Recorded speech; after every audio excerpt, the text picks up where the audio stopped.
On this episode of Stories Behind the Grind, listen to my conversation with Julio, Social Media Director at Perfect Daily Grind, the world's leading online coffee publication. We discuss how Perfect Daily Grind grew into the powerhouse publication it is today, what steps you should take to plan releasing your content, and skills needed to stay ahead of social media changes.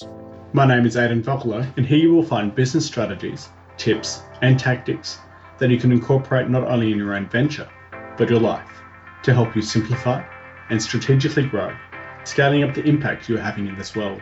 Listen as I talk to creators, innovators, and game changers on what it takes to build an impactful business, uncovering their insights, strategies, and tips to help you increase profitability and develop a thriving team culture.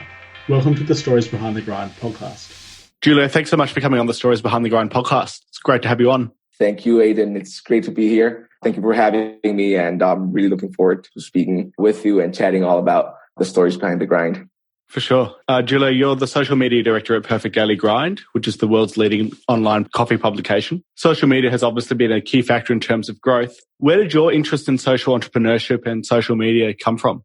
It's quite an interesting story, right? So my background, it was not technology. I studied agro-environmental engineering. So social media was never in the picture when I first started my professional career in that sense. But as I started to work with Perfect Daily Grind 3 or 4 years ago, social media took over, right? So as part of the company, my task and my disinvolvement in what we did was basically around social media. So basically, I took love for it and I saw great potential, whether it's something else. And I started disinvolving my knowledge, my learning, and basically what I knew about coffee on social media. Then we started developing new projects with Perfect Daily Grind in general. So social media became just a bigger part of the picture. We saw great potential, not just for us, but for the people we work with, for the people who we work with, basically to develop business, to develop relationships, to speak to people, to reach out to audiences, which social media is all about, right? So my interest in social media became, natural, I guess, in that sense. I never sought it, but once I fell in love with it, it never stopped. And I think that that's where we started developing new interesting ideas and new projects that, as for now, is what we do and what I do mainly as Perfect Daily Grind social media director. Yeah, great to hear that you've been able to sort of grow Perfect Daily Grind and take on all these new projects and grow through them. What's been some of the most interesting projects you've worked on recently? So at Perfect Daily Grind, basically, we have 3 main projects per se. The company has 3 main pillars, which are the publication, right? So it's publishing articles on a daily basis, both on English and Spanish. We have the social media and digital marketing agency per se, and a consultancy agency as well. So the projects at the moment is basically, since our audiences, both our audiences and our clients' audiences have been growing quite a lot, projects involve, whether it's influence marketing or just, social media content sharing in general, it's pinpointing strategies that work both for a company and both for the audience, right? So I think in social media, whether you're a coffee company or not, the main thing comes down to what content you're sharing and all the workflow behind that content and how that content basically develops and results. In coffee, for example, if we're speaking about a producer doing some kind of work with fermentation, all of the social media content out there, you can basically develop a plan, a content strategy, basically for roasters, for buyers, for coffee importers, or basically for coffee consumers in general to know more about that coffee. You can do that for anything. I think for any product, for any service, it's possible. So whether you're someone who sells coffee, someone who sells a product that brews coffee, etc., planning those strategies are the main part of the projects, right? It's a little bit complex and it's a little bit, abstract, but the projects also come down to basically planning, strategizing, publishing, and then measuring results. What's part of the planning phase? If you had to do a bit of a deep dive into that, are there any steps that you go through to make sure that planning phase is done properly? Yes. It's a little bit different, but I tend to associate it with basically marketing, right? So you have social media is really interactive in a way, in difference to marketing. But as for the plans, what we usually do, or what I like to do in general, is take a step back, do some research, depending on what you want to do, right? If, for example, Aidan, you have a podcast, right? And you want to reach audiences and you want to reach people who's interested in stories behind the grind and all of what your mission and values are. We firstly take a step back and see, okay, who's our audiences or we want our audiences to be. Then we do our research of the sources and the resources we have in order to see, okay, what information we count with and what are we going to do with this information.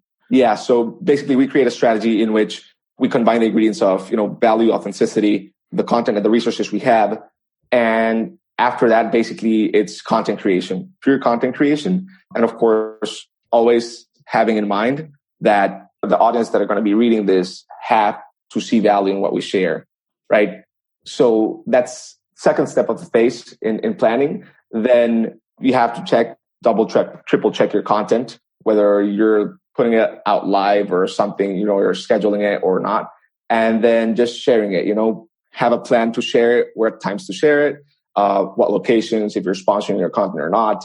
And then just basically capturing all that data of results and managing that data into a new strategy, right? So that's one of the positive things of social media, that social media, at least the majority of social media platforms, will give you feedback of how your content does and how many impressions and what people are reaching and what's successful and what's not successful. So as part of the plan, responding to your question, our fifth or sixth step is always recapping on what was successful, what were the results, and what we can change to optimize those results. Yeah, that's such an important thing to have is that feedback and to go back through it and figure out ways that, what worked and what didn't, and then use that to incorporate it into the next campaign or, the next content that you release.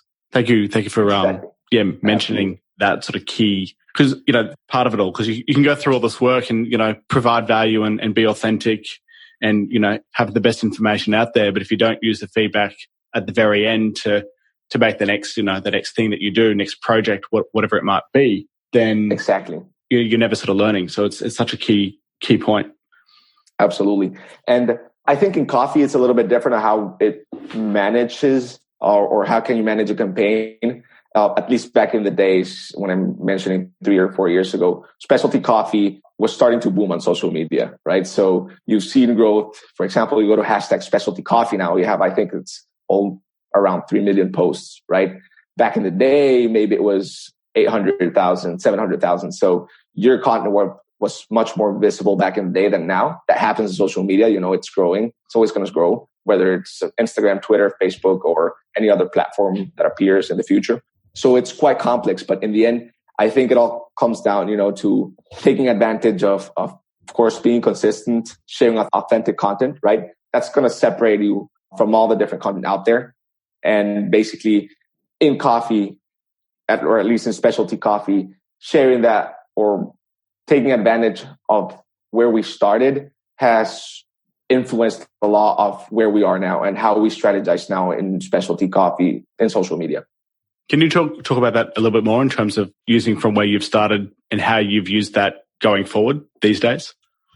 Yeah. So when we started back in the day, like the content we shared, of course, in Perfect Daily Grind, we have the advantage that we speak to coffee professionals on a daily basis. So information is coming in, in tons. It's a massive amount of information coming in. We're reading. And of course, our aim is to break it down, at least for everyone on social media, and be able to read it, right? So attention span in social media it's quite low. My example is if I'm scrolling down social media, my attention span, like if you really want to get me, you have to get like my first 3 seconds of a post or a story or a tweet, you have to get it for me to stay. And that's one of the key points you have to see when creating content, right? That people, even though they spend a lot of time on social media, they spend really few seconds on each post, right? Because of their interests, right? You're trying to be or see more content that interests you. So back in the day in coffee, since we published 2 articles per day, we had a lot of content to structure what we published on social media. One of the things that separated us from any other, per se, publication, blog or something similar was that the information coming out from us was the information from the same industry. So we were shedding a light and highlighting the industry's challenges from a different perspective. And as an unbiased point of view, I think we include a lot of, or open the doors for conversation, which back in the day was one of the keys to get engagement rolling. Afterwards, we started to ask people, once you get a bigger audience, you're available and you can ask questions, right? So what do you want to read? What are you looking for? What's missing? What can we share? And we got great feedback. We always get great feedback because we have a really inclusive community. So once you get that feedback, you say, okay, take a step back, read what people want to read, and of course, be more inclusive. And that's where the content came in, whether producers wanted to learn more about their diseases, or roasters how to, or maybe someone wanting to get into coffee roasting, learn more about what's the nest curve, or how to create a roast profile for a medium roaster, things like that maybe in the industry people were more close to speaking about. We basically share them on. So why not, right? Our aim is to share information, educate an industry for an improvement in general. So after getting to know what people wanted to hear, our content started developing on that side. And from then on, it's basically just sharing what people can use to learn and progress in their professions, or whether you're a consumer and just want to enjoy more about coffee. And then it came down to that. Nowadays, I think that it's more about keeping the same content, but in different ways, because content shares, Instagram, Twitter, Facebook, YouTube, Vimeo, all these social platforms change, they update, right? So we got to keep aligned the content strategies with these updates. And it comes down to sharing all the information possible in a digestible way on social media. How do you stay up to date with all those changes that happen, especially across like you said, there's lots of platforms that you can be on these days. How do you keep up to date with all those changes?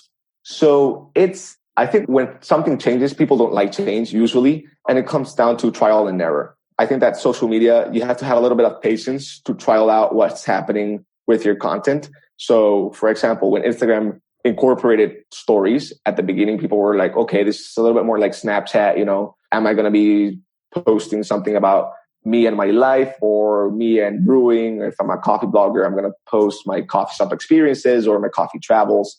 So it's a startup. And from then on, you get to see what people tend to share, how many time people tend to spend on stories. So you just start putting out content, see what works and see what doesn't work. That's where patience comes in, right? You can't say, okay, this is going to be the perfect content if you haven't trialed and if you haven't seen what really works. So basically it's trial and error on how we keep with these updates, right? I usually tend to compare this as if I was a pastry chef, and I was to say, okay, I've been a pastry chef for 10 years. I'm really experienced and I want to create a new dessert. I create the ingredient list. I create the dessert, but I never try it. I don't know if it's going to be good or not, even though you're experienced, right? So it's a trial and error of trying your dessert and see, okay, a little bit more sugar, less sugar. And the same works with social media, right? You have to put your content out there. If it doesn't work, okay, you can see why it didn't work, and you can structure it differently for the next time and it will work. So these changes all comes down to trial and error and basically putting more and more content out there. How do you get the balance between quality and quantity of content? That's a really good question. In the end, I think that once you step on quality content, right, you try to maintain that framework, whether it's posting stories or the text you include on your social media. Quality comes down to the details. And I think that if you streamline, if you have a work, whether you work independently or with a team, if you streamline your work and you're capable of maintaining a lot of content and having high quality content, I think that it all comes down to, okay, how much content I'm sharing and how much value is that content offering, right? So I may share 10 posts per day on my personal Instagram account, for example, but out of the 10 posts, maybe one gives value to my audience, right? And for me, the 10 posts are high quality, but then you start to see, okay, if one of the 10 posts is giving value or is more engaging to my audience, you have to study the post, you have to study the content, you have to study or see, okay, I speak about this and this is what my audience wants. And you have to balance that out, right?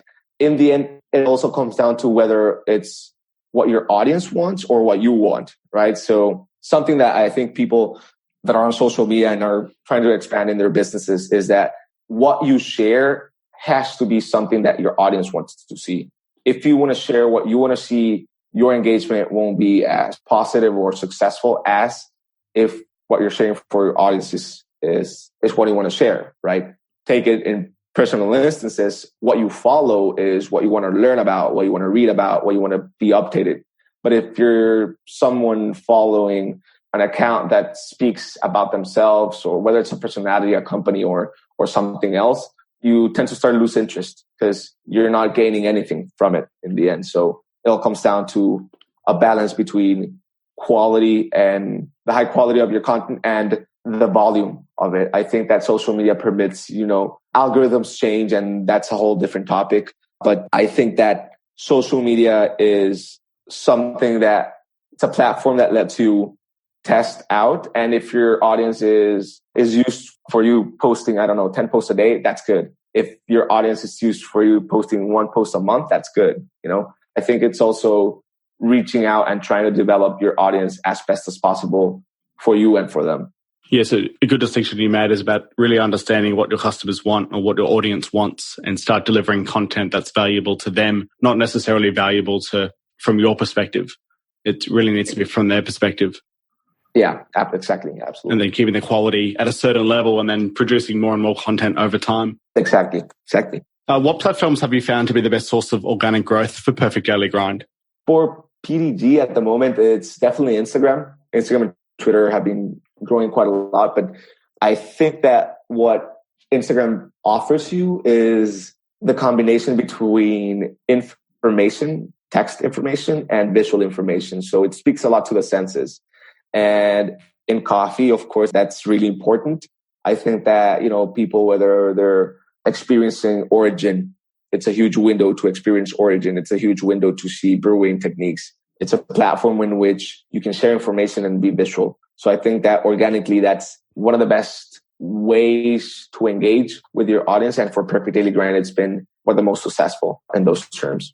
Yeah, it's a good medium in terms of you've got so much variety as well. You've got short clips with, Instagram stories, and you can put longer form content in the actual feed itself, and then have, a variety of video, audio, and sort of written content all combined into one. Exactly. And Instagram, I think that, since it was acquired by Facebook, and they let you be a little bit more inclusive in terms of a business. So you can, you can put links on it, you can share, you can redirect people there to your website. You can share screenshots from other platforms there, add music. You can revolve your content in video, 60-second video, or longer if need be. You can add an album or a collection, if you may call it that, to your post, to your feed. You can add 60-minute movies to your IGTV. So, it's quite a varied amount of content you can put out there. And for PDG, I think that was one of the main reasons that we tend, and we still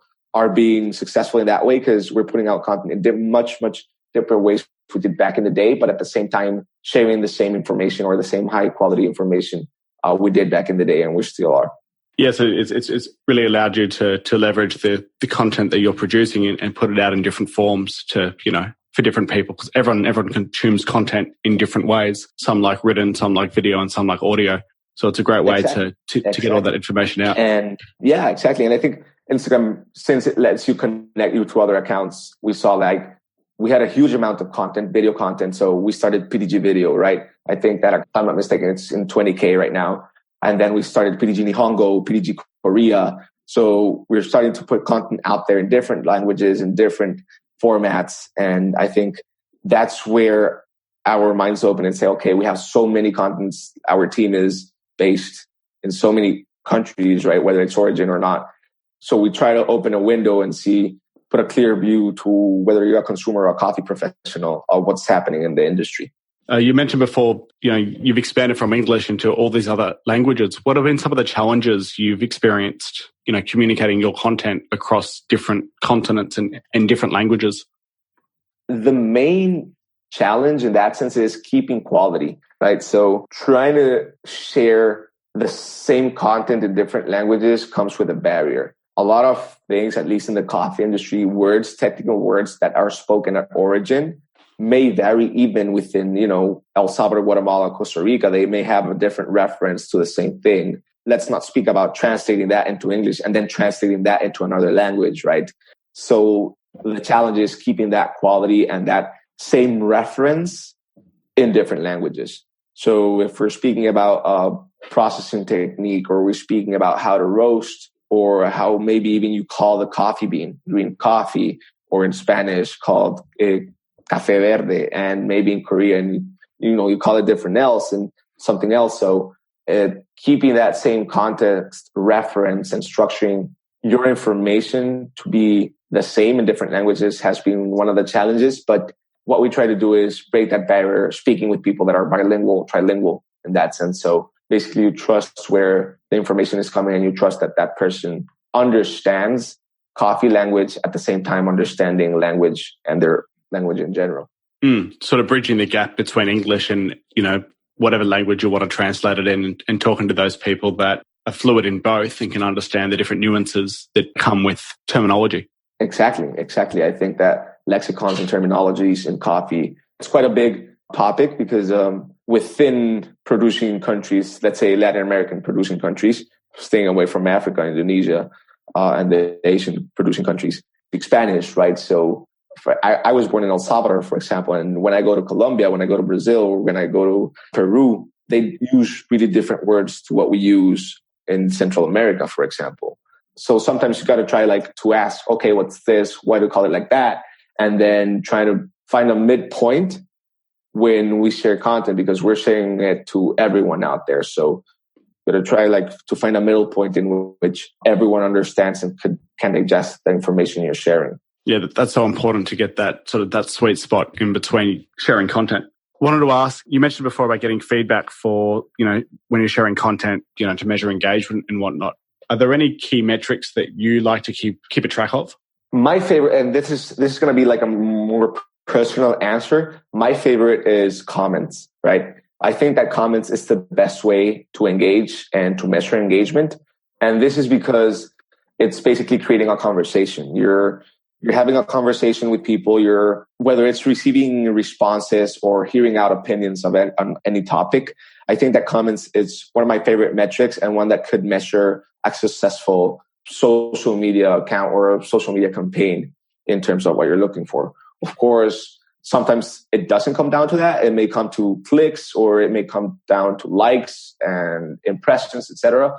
But I think in my opinion, it's all about comments, right? So I tend to say it's better to have, for example, if I were to have numbers and comments and generate leads through social media, I prefer to have 10 followers that the 10 of them are going to engage. And if, for example, I sell tickets, the 10 of them are going to buy these tickets, then having 1,000 followers and only one of them will, because the content you're putting out there is going to be more valued. It's going to be read. It's going to be a word of mouth in the end, because people are reading it, people are commenting on it, and you're going to be on people's mind.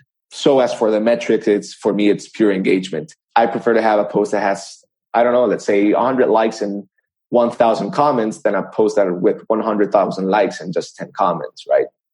It depends on where you stand, I think. And metrics are always helpful. All data will give you something to work with, and a stream of line in which you can move different strategic plans on what to share. But key metrics for me are engagement. It's engagement, definitely, which is something ultimately, if you're starting, much more challenging to have.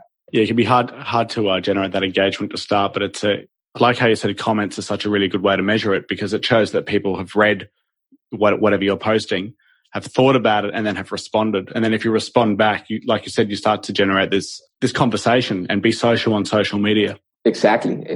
And in the end, it's as you say, it's social media, right? And the comments are always going to be helpful for you as well, because you're hearing out your audience's opinions or thoughts, and that's going to give you, that's a key metric as well. That's an informative and qualitative metric, not a quantitative. That will give you a breakthrough as well onto what to share, what not to share, or what your audience wants to speak or read about. Yeah, like I said before, then you can incorporate that feedback, for the next post you might make, and go, okay, well, my audience is really engaging with this type of content. Yeah, exactly. And to that, as making a small comment onto your question of what are the key metrics, I think with metrics, you have to be patient. I think that a lot of people say, okay, I'm putting out there, if you're a photographer, I'm putting out there amazing photos, but I'm not receiving yet nothing at all, whether it's comments or congratulations on the photography or projects or people you collaborate with, it's patience. I think that as time evolves, Instagram has been around for more than 10 years already. So you have to be patient. There's a lot of people out there. More and more users are using the platform each day. It's increasing. So whether it's Instagram, YouTube, or something else, you have to be patient with what your content is about. And that's where authenticity and keeping yourself consistent with what you want to share comes in and plays a part. How do you keep your authenticity coming through? It all comes down to being realistic in terms of what content you're sharing, right? So if I'm a coffee producer and I want to be authentic, I want to share what happens down at my farm, right? Whether it's getting to know the team members I work with, there's backstories, my challenges, whether if my farm is, for example, in Guatemala, I have a farm at, 1,500 meters over sea level, and there's a storm coming in, and sharing all of what coffee producing is about is being authentic, like my challenges, my advantages, my line of work, the people I work with, how I produce coffee, what time I harvest. So I think authenticity comes down to the details and sharing the real details, right? It's not valuable to share information that's worthless in the perspective. So authenticity, you bring it out being yourself. I think that whether you're a company or yourself independently or a team of 5 or 10 or 100, if you keep it real and if you keep sharing the uniqueness of each person, company, product, service, I think that authenticity comes down to that. Yeah, sharing the full picture of what you're going through and who you are. Exactly. And that doesn't mean you have to disclose details or quote unquote confidential information if that's the case. Whether if you have a secret recipe, you don't have to share that secret recipe, but you have to keep authentic that why are you doing that, or you want to share why the reason behind what you're doing. It's like, Coca-Cola, they're never going to share you the Coca-Cola recipe, but they're authentic in the way that they want to enjoy it and they have a backstory. They want you to be happy, etc. There's a lot going on. It's a lot of marketing, but it all comes down to the same on social media, whether you're in coffee or not. Yeah, I guess it goes back down to even before social media. If you want to have connection with other people, you've got to show, who you are really. Exactly. And I've got people that say, let's say producers that tell me like, hey, Julio, listen, I'm sharing a lot of images here and I'm not getting clients or leads or generating leads through social media. What can I do? And they share examples of people who have. And I tend to tell them like see what they're sharing, study that information. You're going to see that's really unique. And they're sharing a whole different story to what you're sharing. So the response and my response is you need to share what happens behind all that coffee. If you share just a picture of your coffee as a result and with no information, you're not sharing value, or maybe you're not piquing someone's interest in what's behind that coffee. Yeah, it's definitely important to share the, everything that goes on behind the scenes as much as possible. Like you said, without sharing any confidential information or company secrets. Exactly. To give people an insight into what goes on. Exactly. And you can see that on wine industries, on beer industries, and, the cacao industry as well, bean to bar chocolate. You can step aside the authentic, craft beer or natural wines for different, really unique wines. And you have the same in coffee. It's all about the story behind the product and why is it different to any other product. Yeah. And people are curious. Some people love to know, what goes on behind the scenes, what goes on behind, their cup of coffee. Exactly. And it's great that you've been able to, through Perfect Daily Grind, share that process and get that information out there for people who really do want to know a bit more about where it comes from, as well as giving suppliers and those at origin the ability to share their stories and, the challenges that they've been through, because it's not an easy process and it's quite a hard industry to be a part of. So it's, the work you're doing with Perfect Daily Grind to share that information out to the world is really, really good. Without a doubt.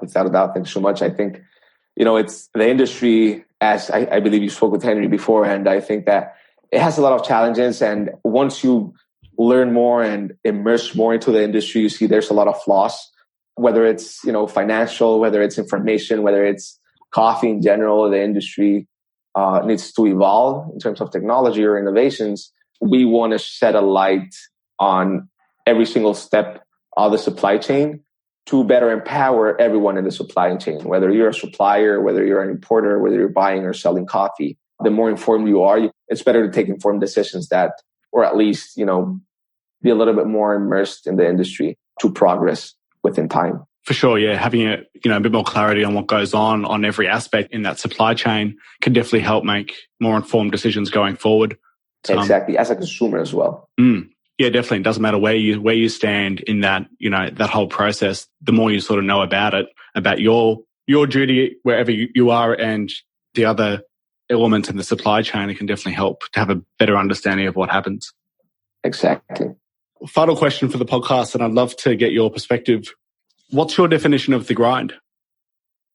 My definition of the grind, that's a really great question. I think the grind comes down to working and doing what you love. I think that the grind comes down to waking up each day, knowing that the work you're going to do is going to change lives, or in the future, the result of your projects are going to change lives.